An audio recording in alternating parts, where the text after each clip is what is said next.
She grew up believing that love was something you earned through sacrifice, patience, and silence.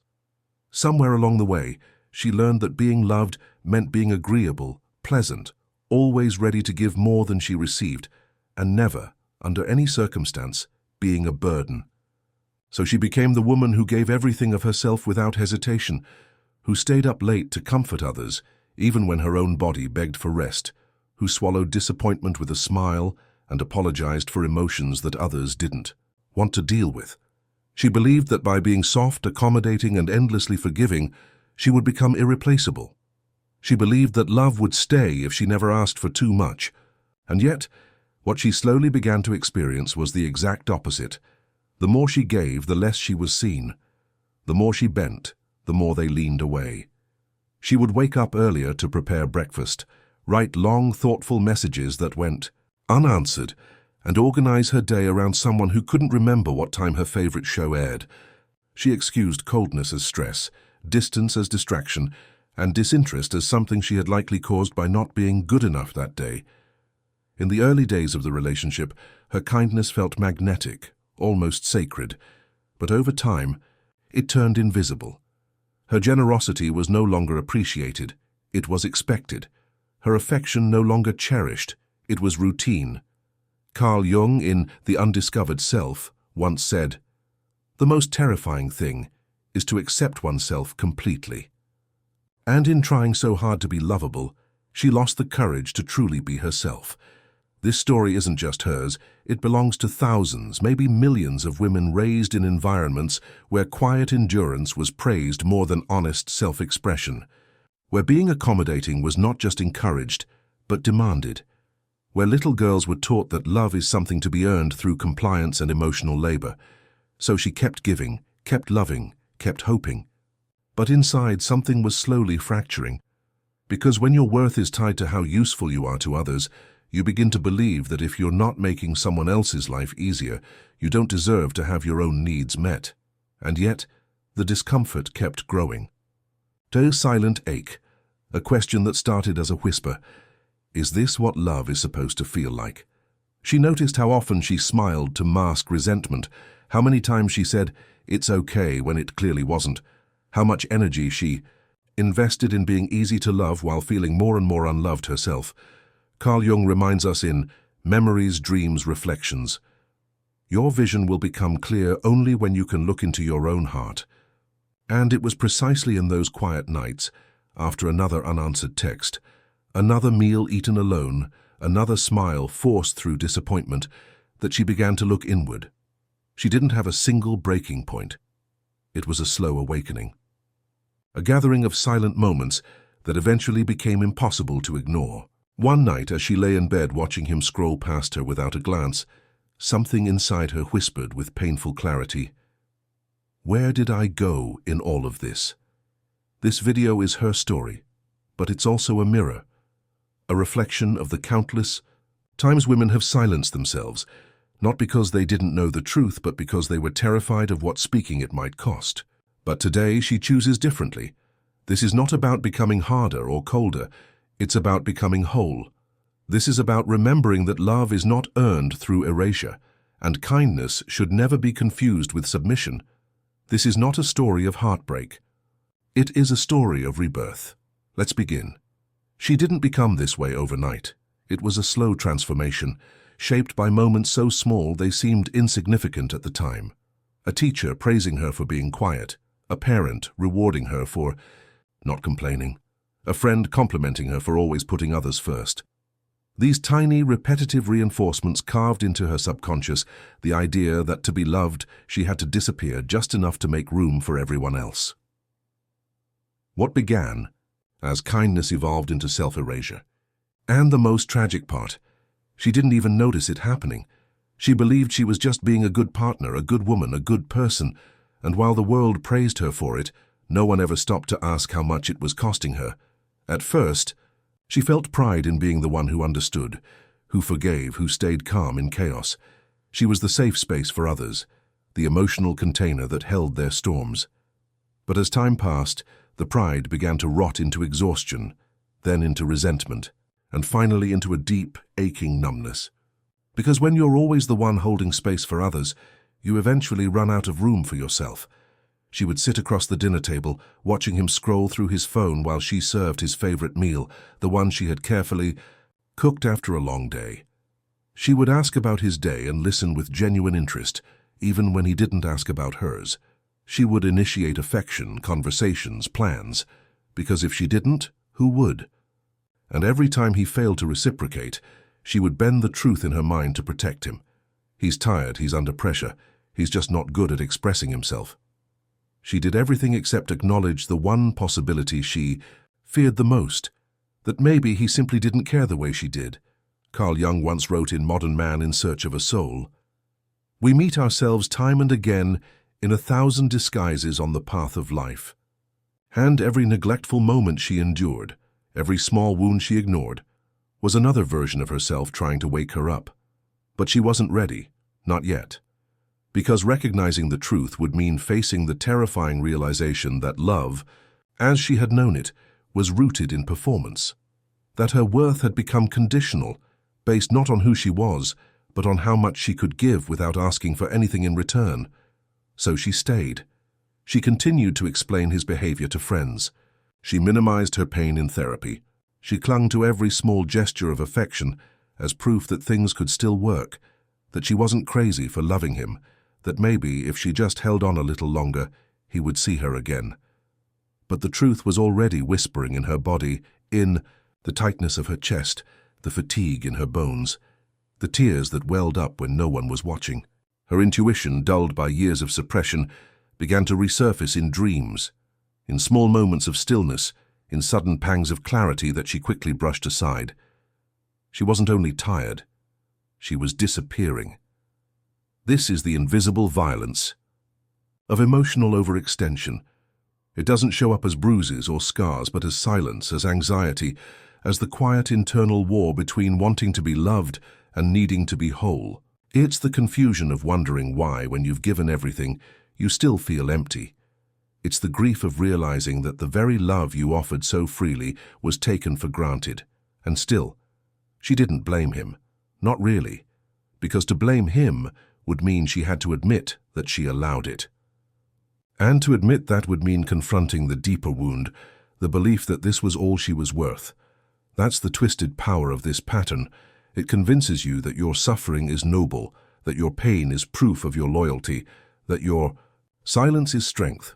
But real strength does not come from disappearing. It comes from presence, from truth, from boundaries. Carl Jung, in Psychological Types, said, "What you resist persists." And she had been resisting her own needs for so long that they had become a shadow following her everywhere, growing louder with every act of self-abandonment. She thought that being endlessly available would earn her love. But love cannot grow where one person disappears. Some days she told herself it wasn't that bad. She compared herself to others in worse situations. She recited gratitude lists and said affirmations in the mirror, but none of it could mask the truth that her relationship had become a place where her light was dimmed, not amplified. Where her softness was used, not honored. And here lies the paradox. The very traits that made her so lovable, her empathy, her patience, her willingness to show up, were exploited precisely because she had no boundaries to protect them. She gave unconditionally, not realizing that unconditional love without reciprocity becomes a form of self-neglect. Slowly, painfully, she began to question everything, not just him, but herself, her patterns, her beliefs, her silence. She wondered, when she stopped asking for what she needed, when she began mistaking emotional labor for intimacy, when she learned that being desirable meant being small, the unraveling had begun, and with it a quiet rebellion was growing inside her. It wasn't loud or angry, not yet, but it was honest. She began to notice things more clearly, how little. She asked for how often she compromised, how deep the exhaustion had settled into her bones. She realized that her longing wasn't just for love. It was for recognition, not from him, but from herself. That inner voice, the one she had muted, for so long began to return. Hesitant at first, then steadier. A voice that whispered truths she had spent years avoiding. You deserve more than this. You are not a problem to fix. You are allowed to want. And perhaps for the first time in a long time, she listened. It's 7:30 p.m. She sets the table for two, lights a candle, and carefully places his favorite dish in the center. The aroma fills the kitchen, warm and welcoming. She's wearing the soft dress he once complimented, just in case he notices again. Minutes pass, then an hour. She checks her phone. No message. She tells herself, he's probably caught in traffic. Another hour. Maybe he's stressed. Maybe something came up. She eats alone, blows out the candle, pretends it doesn't. Hurt though it does. The next morning, she texts him with a smile emoji, asking if everything's okay. He replies hours later, says he forgot. She types, "No worries," even though she cried herself to sleep. That's the pattern. She hides the pain so she doesn't make him uncomfortable. She swallows the hurt so she doesn't seem dramatic. She minimizes her needs so she doesn't appear needy or demanding. On another night, she lies in bed next to him. He scrolls through his phone, half laughing at reels. She turns to speak but stops herself. The conversation can wait. He looks tired. She doesn't want to seem clingy, so she turns away, silent, pretending she's fine. She's always pretending not to notice the distance, pretending it's just a phase. Pretending love doesn't hurt this much. During the day, she checks her phone often, not obsessively, but just enough. She sent him a sweet message earlier, something encouraging, thoughtful. It's been hours, no reply, but she sees he's been online. Again, she tells herself, he must be busy. And when he finally responds, with a short, indifferent answer, she clings to it like it's gold. He replied, "That's what matters." She convinces herself it's enough. She convinces herself of many things. When friends ask how things are going, she smiles. He's just under pressure lately. She tells the story in a way that paints him as the overwhelmed hero and herself as the supportive partner. She doesn't say she feels invisible. She doesn't say she feels empty. Because if she told the truth, what would that say about her? That she stayed too long? That she knew and stayed anyway, and so she justifies, reframes, excuses. He's distant, but maybe he's just not good with emotions. He forgot their anniversary, but maybe he's overwhelmed at work. He doesn't say, "I love you" anymore, but maybe she's just being too sensitive. Every red flag becomes a shade of compassion. Every silence is met with a louder empathy from her side. Every crack in the relationship becomes another place where she tries to pour more love, hoping it will be enough to fix what is broken. Carl Jung said in The Undiscovered Self, "Loneliness does not come from having no people around you, but from being unable to communicate the things that seem important to you." And that's the loneliness she feels. Not the absence of company, but the absence of being seen, heard, known. She doesn't yell. She doesn't demand. Instead, she becomes more accommodating, more helpful, more cheerful. She gives more of herself, hoping it will ignite something in him. But love that needs to be chased is not love. It's survival. And she's been surviving in that relationship for far too long. Each situation seems small when viewed in isolation. A missed dinner, a forgotten message, an unreciprocated hug. But together they form a pattern, a silent erosion of self. A slow disappearance of joy. A deep exhaustion masked as devotion. A woman quietly fading behind her efforts to be loved. She doesn't want to leave. She just wants to be chosen, to feel that her presence matters, that her heart is held gently, not taken for granted. But she's starting to understand. Being good to someone who doesn't value you is not kindness. It's self-abandonment. And the price of that is losing the one person she cannot afford to lose. Herself. It wasn't a big fight.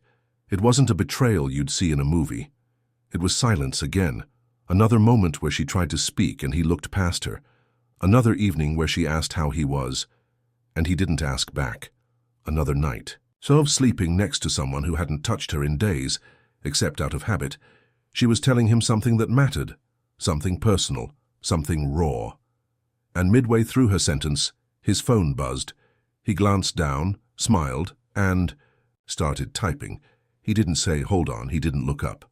He just kept going, thumbs dancing on glass while she sat there, words half-born, soul half-seen. That was the moment. She didn't cry. She didn't yell. She just stopped. A stillness washed over her, not calm, but clarity. It was like hearing a truth she had known all along, but was finally ready to accept. He's not listening. He hasn't been listening for a long time. And then the second question hit harder. Why have I kept speaking? In that quiet, a deeper realization emerged. She had been fighting for love alone. She had been holding together a relationship with her silence, her justifications, her constant bending. And now she couldn't even remember the last time she felt held, emotionally, spiritually, or otherwise. Carl Jung, in Memories, Dreams, Reflections, wrote, "The privilege of a lifetime is to become who you truly are." And for the first time, she understood what that meant. Because who she had become wasn't her. It was a version of her carefully crafted to be easy to love, a version that was palatable, soft, flexible. A version that gave everything and asked for nothing in return, and in that moment, she felt something shift. Not anger, not sadness, but resolve. She knew something had to change, not just in the relationship, but within her. She got up from the couch and walked to the mirror, and for the first time in what felt like forever, she really looked at herself, not through the lens of his eyes, not through the roles she played, but as a woman who had survived her own silence. She saw the exhaustion in her eyes, yes, but beneath that a flicker, a spark, a voice that whispered, "Enough." It didn't roar, it didn't scream, but it was steady, it was true, and it was hers. She began to journal again, not to process pain for him to understand, but to understand herself. She went for walks without her phone. She said no without explanation. She noticed how often she apologized for simply existing and started catching herself mid-sentence. She stopped rushing to reply. She deleted messages she no longer needed to send. She stopped waiting to be chosen and started choosing herself. This wasn't about becoming cold, it was about becoming conscious. She realized that setting boundaries wasn't cruelty, it was clarity. That saying no didn't make her less loving, it made her love more honestly. That love without mutual care isn't devotion, it's depletion. And she was done depleting herself. Carl Jung once said in The Undiscovered Self, "Until you make the unconscious conscious, it will direct your life, and you will call it fate." And she had called it fate for too long. She thought she was unlucky in love, that maybe she was too much or not enough, but now she knew it wasn't fate. It was a pattern, one she was finally ready to break with open eyes and a grounded heart, because she remembered something crucial. Love that costs. You yourself is too expensive, and she's no longer willing to pay. She stopped explaining herself. She stopped waiting for him to ask how she felt, to notice the pain in her eyes, to meet her halfway. She no longer needed that, because now her validation came from within. And that kind of love, the kind that is rooted in self-awareness, doesn't beg, it doesn't chase, it simply chooses calmly with strength. For so long she thought love was sacrifice. Now she knows real love includes her too. She began reclaiming the small parts of herself that had been abandoned. Her mornings, her thoughts, her preferences. She made coffee just the way she liked it, played music that stirred her soul, wore colors that made her feel seen by herself. She decorated her space not for guests, but for her joy. And each act, though simple, became a rebellion against the narrative that she had to disappear to be loved. She stopped shrinking in conversations.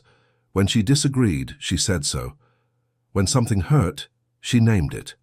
When something brought her joy, she celebrated it, out loud. And when silence was required, she chose it for healing, not for hiding.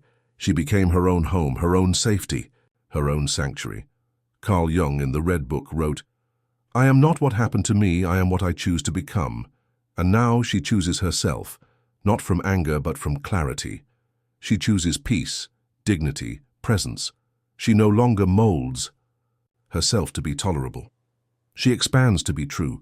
She's not the good girl anymore. She's a woman, full, complex, unapologetic. Her softness is still there, but now it's protected by boundaries.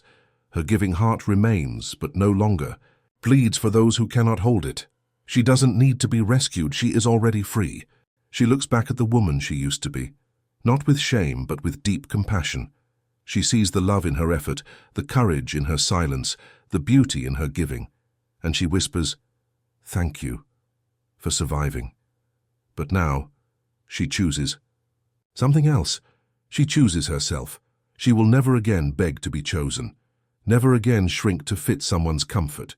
Her voice is no longer an echo. It is her anthem. Her worth is not a reward for those who endure her presence. It is a sacred gift for those who truly see her. Her goodness is not weakness. It is power, unshakable, undeniable, and from this day forward, she walks only with those who recognize her fire, not to tame it, but to honor it.